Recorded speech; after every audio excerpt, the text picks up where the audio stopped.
Bismillahirrahmanirrahim. Assalamualaikum dear students. I am Muhammad Junaid Iqbal, subject specialist mathematics, and I'm here to teach you mathematics of class 8. Our today's topic is De Morgan's laws, in which we will discuss and study that what is the De Morgan law, and then we will move on to the exercise and we will solve the question number 5 from this exercise, and also we will solve an example from the page number 7. Before going to today's topic, let's revise our previous knowledge. You have studied about the commutative laws. What is the commutative law? If A and B are two sets, then A union B is equal to B union A is the commutative law over union, and A intersection B is equal to B intersection A is the commutative law over intersection. After commutative law, you also have studied associative laws. What is the associative law? If A, B and C are three sets, then A union B union C is equal to A union B union C is called the associative law of union, and A intersection B intersection C is equals to A intersection B intersection C is called the associative law over intersection. What is the distributive law? If A, B and C are three sets, then A union B intersection C is equal to A union B intersection A union C is called the distributive law of union over intersection. Similarly, we also have the distributive law of intersection over union, in which we have A intersection B union C is equal to A intersection B union A intersection C. These are the distributive laws. Now we will move on to our today's topic, which is the De Morgan's laws. These are the most important laws, and you have to remember these laws and must clear your concepts about this. What are the De Morgan laws? If A and B are the subsets of a universal set U, then the first De Morgan's law is A union B whole complement is equal to A complement intersection B complement, and the second De Morgan law is A intersection B whole complement is equal to A complement union B complement. These are the two De Morgan laws, the most important laws in set theory. Actually अगर आप देखें तो ये दोनों laws आपको same नज़र आएंगे, लेकिन इनमें थोड़ा सा डिफरेंस है. अगर आप फर्स्ट लॉ के राइट हैंड साइड पे देखें तो इसमें A union B whole complement है, जबकि दूसरी साइड पे A complement intersection B complement है. इन सिंपल वर्ड्स आप इसको इस तरह से कह सकते हैं कि अगर लेफ़्ट हैंड साइड पे यूनियन का साइन आ रहा है तो फिर राइट हैंड साइड पे इंटरसेक्शन का साइन आएगा. इसी तरह सेकंड लॉ में लेफ़्ट हैंड साइड पे आपके पास इंटरसेक्शन का साइन है और राइट हैंड साइड पे आपके पास यूनियन का साइन है. और कॉम्प्लीमेंट का भी डिफरेंस है. यहाँ पे A intersection B whole complement है, तो दूसरी साइड पे सेपरेट कॉम्प्लीमेंट्स आएंगे, जैसे A complement union B complement. These are the two basic difference in these two De Morgan laws. Let's solve an example related to these De Morgan's laws. आपके book के page number 7 के ऊपर example given है, जिसमें वो कहता है verify De Morgan's laws if. हमारे पास यहाँ पे तीन सेट्स गिवन है. First set is U which is the universal set, और उसमें आपके पास जो एलिमेंट्स हैं वो 1 2 3 अप टू द 10. तो ये आपके पास यूनिवर्सल सेट है, और इस यूनिवर्सल सेट के दो सबसेट्स हमारे पास मौजूद हैं A and B. Set A के एलिमेंट्स हैं 2 4 and 6, and the elements of set B are 1 2 3 4 5 6 and 7. These are the elements of set B. In short हमारे पास एक यूनिवर्सल सेट है और दो सेट A एंड B की फॉर्म में है, जो कि यूनिवर्सल सेट के सबसेट हैं. हम इनके ऊपर De Morgan's लॉज को वेरीफाई करेंगे. जैसा कि हमने पिछली स्लाइड में देखा, हमारे पास दो De Morgan's लॉज हैं, तो उनमें से फर्स्ट जो De Morgan लॉ है उसको हम पहले यहाँ पे सॉल्व करते हैं. First De Morgan law is A union B whole complement is equals to A complement intersection B complement. इस एग्जाम्पल के थ्रू आपको क्लियर होगा कि कि जब हमारे पास सेट्स गिवन हो तो उनके ऊपर डी मॉर्गन लॉ को किस तरह से सॉल्व करते हैं या डी मॉर्गन लॉज को किस तरह से वेरीफाई करते हैं। ये हमारे पास डी मॉर्गन लॉ है, दरमियान में इक्वालिटी का साइन है, हमारे पास दो साइड्स हैं इसकी, लेफ़्ट हैंड साइड और राइट हैंड साइड। हम पहले लेफ़्ट हैंड साइड को सॉल्व करेंगे और फिर राइट हैंड साइड को सॉल्व करेंगे। अगर दोनों के आंसर इक्वल आते हैं तो फिर हम कहेंगे कि हमने डी मॉर्गन का फर्स्ट लॉ वेरीफाई कर लिया है। इसमें हमारे पास अगर हम लेफ़्ट हैंड साइड पिक करते हैं, left hand side is A union B whole complement, हमने उसको लिखा, this is the left hand side. इसमें लेफ़्ट हैंड साइड में हम पहले ए यूनियन बी को सॉल्व करते हैं और A union B set find करते हैं। अगर हम पहले ए यूनियन बी को सॉल्व करें तो सेट ए हमारे पास क्या है, 2, 4 and 6, these are the elements of set A and then the sign of union, उसको हम एज इट इज़ लिखेंगे। After the sign of union we have set B, so we will write here the set B. The set B is written here, we will write the same set here. The elements of set B are 1, 2, 3, 4, 5, 6 and 7। ये हमने set A union B जैसे हमारे पास यहाँ पे था बिल्कुल उसी pattern पे हमने इसको यहाँ पे लिखा है। अब हम जब इसको सॉल्व करेंगे, यूनियन में जैसा कि आप जानते हैं कि दोनों सेट्स के एलिमेंट्स हम लिखते हैं, जो कॉमन एलिमेंट्स हों उनको हम एक दफ़ा लिखते हैं और जो सेपरेट एलिमेंट्स हों उनको हम भी एक दफ़ा लिखते हैं। जैसे इसमें हम देखते हैं 1 सेट बी में है उसको लिखेंगे, उसके बाद 2 दोनों सेट्स में है तो 2 को एक दफ़ा लिखेंगे। सेट ए में 3 नहीं है लेकिन सेट बी में 3 मौजूद है तो उसको भी हम ए यूनियन बी आंसर में लिखेंगे। उसके बाद 4 दोनों में है उसको लिखेंगे, 5, 6 and 7। इस तरह से हमारे पास जो ए यूनियन बी का सेट आता है वो उसके एलिमेंट्स हैं 1, 2, 3, 4, 5, 6 and 7। अगर आप देखें तो ये तकरीबन बल्कि एग्जैक्टली वही सेट बी है, उसको वही as it is A union B में आया है। ए यूनियन बी हमने फाइंड किया। दोबारा से लेफ़्ट हैंड साइड की तरफ चलते हैं। लेफ़्ट हैंड साइड में हमारे पास था A union B whole complement.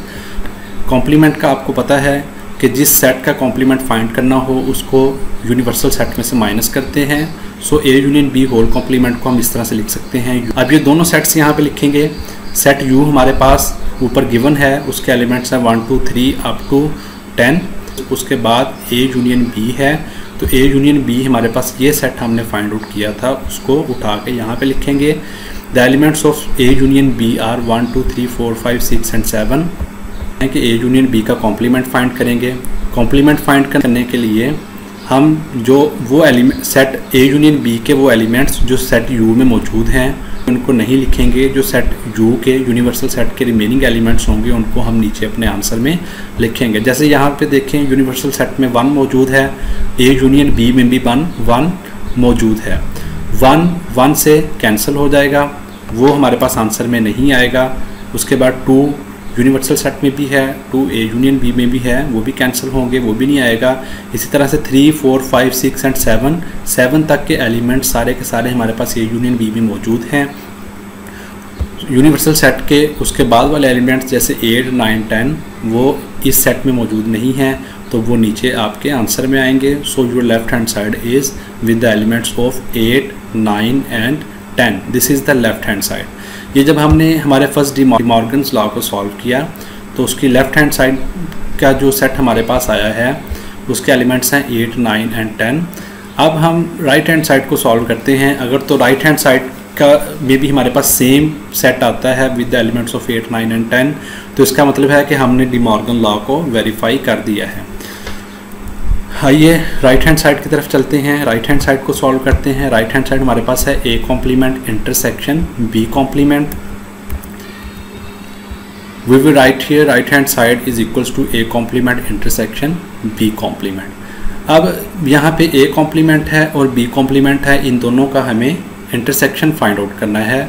उससे पहले अगर हम सेपरेट ए कॉम्प्लीमेंट और बी कॉम्प्लीमेंट्स को फाइंड कर लें तो हमारे लिए इजी रहेगा। सो पहले हम ए कॉम्प्लीमेंट फाइंड करते हैं, सेट ए का यूनिवर्सल सेट के साथ डिफरेंस लेंगे। अब इनकी जगह पे एज इट इज़ इनके सेट्स पुट करेंगे। यूनिवर्सल सेट जो हमारे पास गिवन था वो हम एज इट इज़ लिखेंगे with the elements of 1, 2, 3 up to 10 and then we will write here the elements of set ए।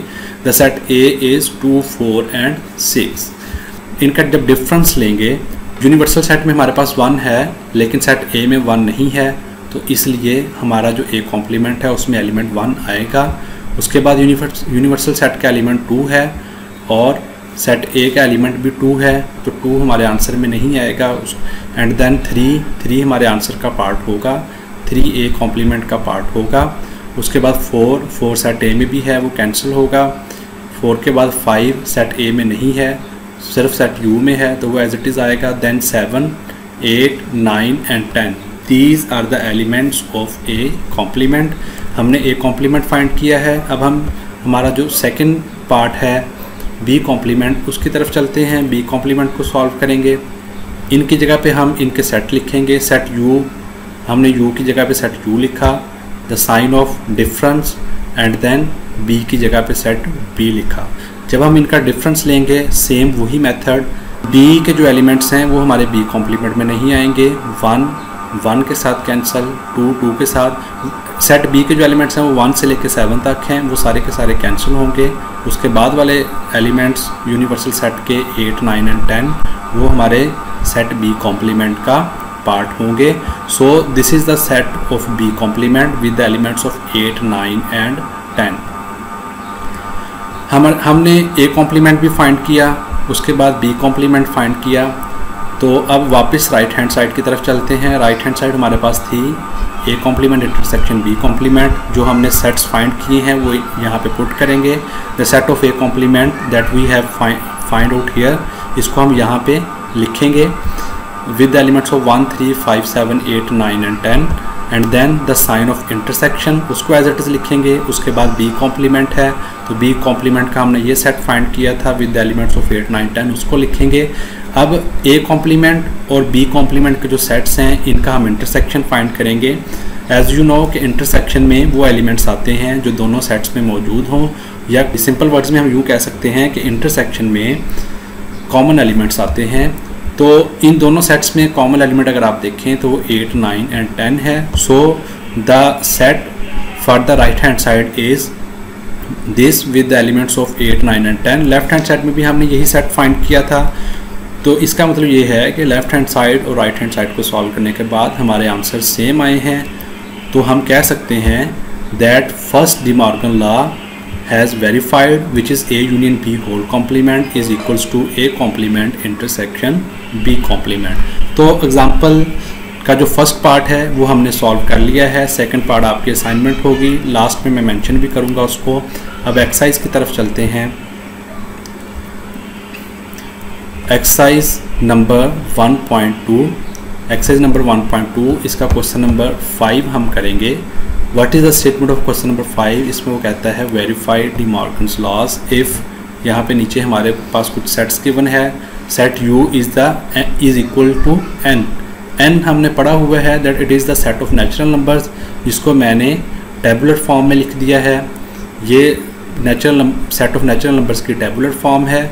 और उसके साथ हमारे पास जो सेट ए गिवन है वो set A is equal to 5 आपको पता है एम्प्टी सेट को डिनोट करता है। सो मैंने उसको सेट नोटेशन में भी लिख दिया है। और सेट बी जो हमारे पास गिवन है बुक में वो हमारे पास सेट ऑफ प्राइम नंबर्स है। सेट ऑफ प्राइम नंबर्स को मैंने टेबुलर फॉर्म में लिखा है। तो as you know that the elements of set of prime numbers are 2, 3, 5, 7, 11 and so on. तो मैंने इन तीनों सेट्स को universal set A and set B, इनको मैंने टेबुलर फॉर्म में लिख दिया है ताकि आपको अंडरस्टैंड करना इजी हो। ओके, नेक्स्ट मूव करते हैं। We have to verify the De Morgan's laws. De Morgan's law हमारे पास 2 हैं। एक मैंने एग्जांपल में सॉल्व किया है।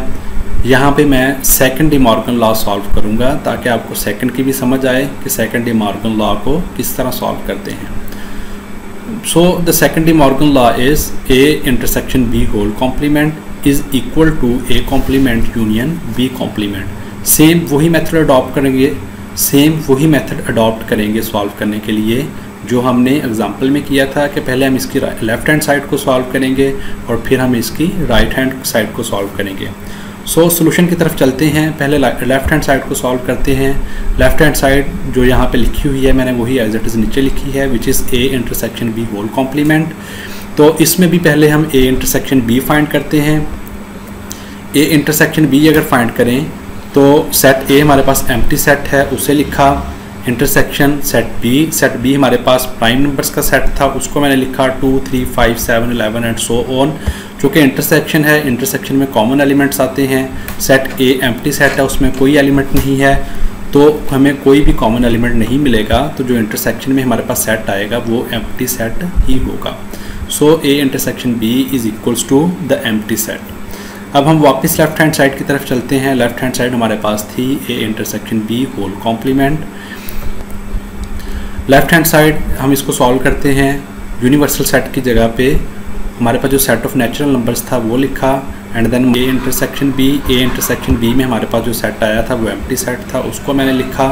अब कॉम्प्लीमेंट लेना है तो हर वो एलिमेंट जो इसमें मौजूद है वो यूनिवर्सल सेट में से उसको माइनस करेंगे, लेकिन चूँकि ये एम्प्टी सेट है तो यूनिवर्सल सेट का कोई एलिमेंट माइनस नहीं होगा, तो हमारे पास लेफ्ट हैंड साइड में universal set as it is आएगा with the elements of 1, 2, 3 and so on, जिसको ऊपर क्वेश्चन में यू से रिप्रेजेंट किया था। अगर आप उसको वापस यू से रिप्रेजेंट करना चाहते हैं तो कर सकते हैं, अगर नहीं भी करना चाहते तो भी आपकी चॉइस है, इसलिए मैंने उसको यहाँ पे रेड से मेंशन किया है। अदरवाइज़ ये आपकी लेफ़्ट हैंड साइड है। लेफ़्ट हैंड साइड हमने सॉल्व की, अब हम राइट हैंड साइड सॉल्व करेंगे। अगर राइट हैंड साइड सॉल्व करने के बाद भी हमारे पास यही सेट मिलता है तो हम कहेंगे कि हमने डी मॉर्गन्स लॉ को वेरीफाई कर दिया है। राइट हैंड साइड की तरफ चलते हैं। Right hand side is equal to A complement union B complement. उसी तरह जैसे हमने एग्जांपल में किया था, पहले ए कॉम्प्लीमेंट फाइंड करेंगे, उसके बाद बी कॉम्प्लीमेंट फाइंड करेंगे। पहले ए कॉम्प्लीमेंट फाइंड करते हैं, सेट यू लिखेंगे एंड देन सेट ए लिखेंगे। क्योंकि ए एम्प्टी सेट है तो ए कॉम्प्लीमेंट में set U as it is आएगा। नेक्स्ट बी कॉम्प्लीमेंट फाइंड करते हैं, बी उसी तरह से सेट यू लिखेंगे, फिर हम सेट बी लिखेंगे। Set B set of prime numbers है, इसके प्राइम नंबर्स जो हैं जब कॉम्प्लीमेंट लेंगे, प्राइम नंबर के अलावा जो एलिमेंट्स होंगे वो हमारे बी कॉम्प्लीमेंट में फॉल करेंगे। जैसे कि यहाँ पे देखते हैं 1 सेट बी में नहीं है, वो नीचे आएगा। 2 सेट बी में है तो वो कैंसिल होगा। उसके बाद 3 बी सेट ए में है, सेट बी में है, वो भी कैंसिल होगा। नेक्स्ट 4 सेट बी में नहीं है तो उसको नीचे लिखेंगे। इस तरह से हम प्राइम नंबर्स को, जब प्राइम नंबर्स के अलावा बाकी जो नंबर्स होंगे वो उनका जो सेट बनेगा वो हमारे पास बी कॉम्प्लीमेंट का सेट आएगा। हमने ए कॉम्प्लीमेंट भी फाइंड किया, उसके बाद बी कॉम्प्लीमेंट फाइंड किया। अब वापस राइट हैंड साइड की तरफ चलते हैं। राइट हैंड साइड हमारे पास थी A complement union B complement. इनकी जगह इनके सेट्स पुट करते हैं। ए कॉम्प्लीमेंट हमारे पास ये सेट है, union then the set of B complement हमने ये फाइंड आउट किया था, उसको यहाँ पे एज इट इज़ लिखेंगे। क्योंकि दरमियान में यूनियन है, हमें इनका यूनियन फाइंड करना है। यूनियन में हर वो एलिमेंट आएगा जो किसी एक सेट में भी मौजूद होगा, लेकिन ए कॉम्प्लीमेंट का जो सेट है वो यूनिवर्सल सेट है with the set of natural numbers, तो तकरीबन सारे एलिमेंट्स आएंगे। अगर आप देखें 1 आएगा, उसके बाद 2, 3, 4, 5, 6, 7 and so on set of natural number आएगा, जिसको क्वेश्चन में यूनिवर्सल सेट से कहा गया था। So the right hand side is equals to the set with the elements of 1, 2, 3 and so on, जिसको आप यूनिवर्सल सेट से भी रिप्रेजेंट करना चाहें तो कर सकते हैं। अगर आप इसको इग्नोर करना चाहें तो वो भी कर सकते हैं। यही आंसर हमारी लेफ्ट हैंड साइड का था। दोनों साइड्स इक्वल आई हैं, तो इस बेस पे हम कह सकते हैं कि हमने डी मॉर्गन्स लॉ को वेरीफाई कर दिया है। So we can write it as A intersection B whole complement is equal to A complement union B complement. Example में डी मॉर्गन्स लॉ के में 2 लॉस थे, एक मैंने एग्जाम्पल में सॉल्व किया, सेकंड मैंने एक्सरसाइज के क्वेश्चन में सॉल्व किया। तो दोनों डी मॉर्गन्स लॉस के क्वेश्चंस मैंने आपको एक्सप्लेन कर दिए हैं। अब आप असाइनमेंट के तौर पे इनको खुद से भी करेंगे ताकि आपको क्लियर हो कि डी मॉर्गन्स लॉस को किस तरह से वेरीफाई करते हैं। सो असाइनमेंट की तरफ आएँ। Exercise 1.2 question number 5। एक डी मॉर्गन लॉ मैंने प्रूव किया था, सेकंड जो है A union B whole complement is equal to A complement intersection B complement. इसे आप खुद करेंगे अपनी प्रैक्टिस के तौर पे। और इसके अलावा एग्जाम्पल नंबर 5 उसका सेकंड पार्ट मैंने छोड़ा था जो कि पेज नंबर 8 के ऊपर है, इसको भी आप खुद से सॉल्व करेंगे। ये आपकी असाइनमेंट थी। आई होप आपको आज का लेक्चर पसंद आया होगा। अपना ख्याल रखिएगा। खुदा हाफिज़।